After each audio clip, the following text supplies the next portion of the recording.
Welcome to Epicor Eclipse ERP End of Month Report Series. This presentation covers the Customer Sales Rebates Report. This is used to generate SPA Rebate Claim Report to send your vendor for credit. Of course, before you can run a rebate claim, you have to have a rebate in place. And here we have an example rebate that we've used prior. If this confuses you at all, there is a presentation on setting up a rebate from beginning to end. Go back and review that, and then this will make more sense. This rebate report is also covered in that presentation, so this is the shorthand version. Anyway, so rebate report, have to have a rebate in place. This is what a rebate looks like, viewed from the selling price and the cost override views. Once you have the rebate set up, then the next step is to, of course, have the rebate assigned to the customer, which you do in customer maintenance, and it's assigned just like a contract is assigned. And here are all the parameter screens that can be used for running the rebate report. Oh my God. Luckily, most of those you don't need to alter. You can just take the defaults. So here we say it's the end of the month and it's time for us to file a rebate claim for 3M. So we go ahead and go through all the steps to create that rebate claim report. As I said, most of these tabs, I know it looks daunting, but for the most part you're just taking the defaults. You do change a few of the settings obviously in the rebate section, the first tab, but most of the rest of it you take the defaults unless you're doing something very different in your company, but I haven't had to change them. And finally we get towards the last bit after you've verified all these defaults, which is to select the template to use to generate the report.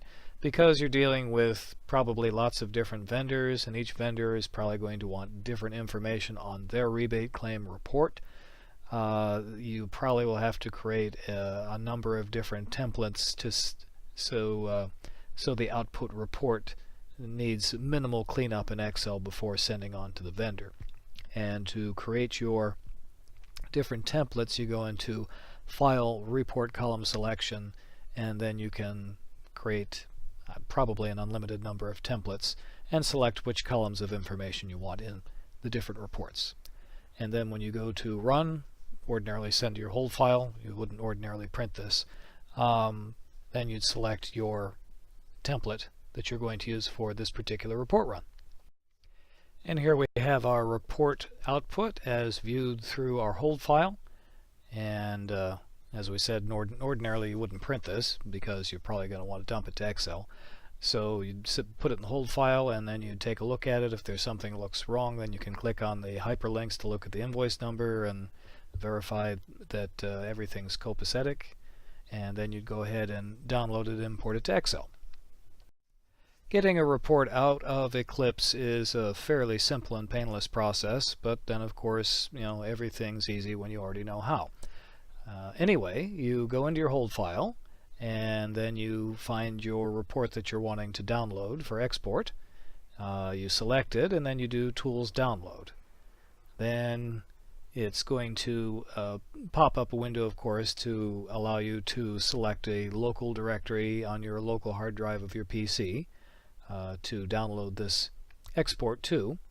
You give it a file name, of course. For some strange reason, these these download tools do not put in the 3-digit extension. You have to ordinarily type those in, or else the program like Excel that you're importing to won't know what format the file is and won't know what to do with it. So in this case, here we're dealing with a CSV download, but you could do a tab download as well. The format converter, we're telling it the file type is spreadsheet. Spreadsheet is CSV format, anyway, in this case. And then we click on download and you'll see it click off a little bit.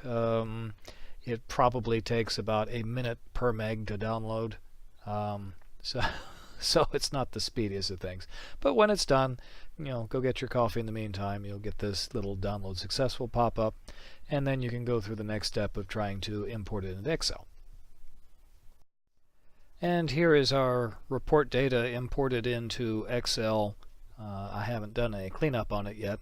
Of course, that would be the next step.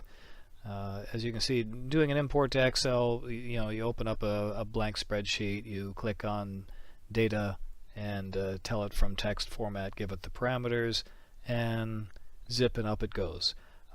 Keep in mind, if you do a CSV file, a spreadsheet format to import, the column that's got the UPC code, you'll want to set that as text on the import formatter, because many UPC codes from a lot of vendors have a preceding 0 at the very front end of the 11-digit UPC code, and if you don't set this as text, Excel will lop off that beginning 0 at the front and the UPC codes won't match, and the vendor probably will not give you your rebate, because none of the information that you have provided they'll be able to easily match.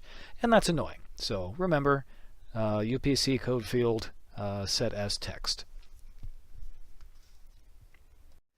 And this completes our presentation on the Customer Rebate Claim Report.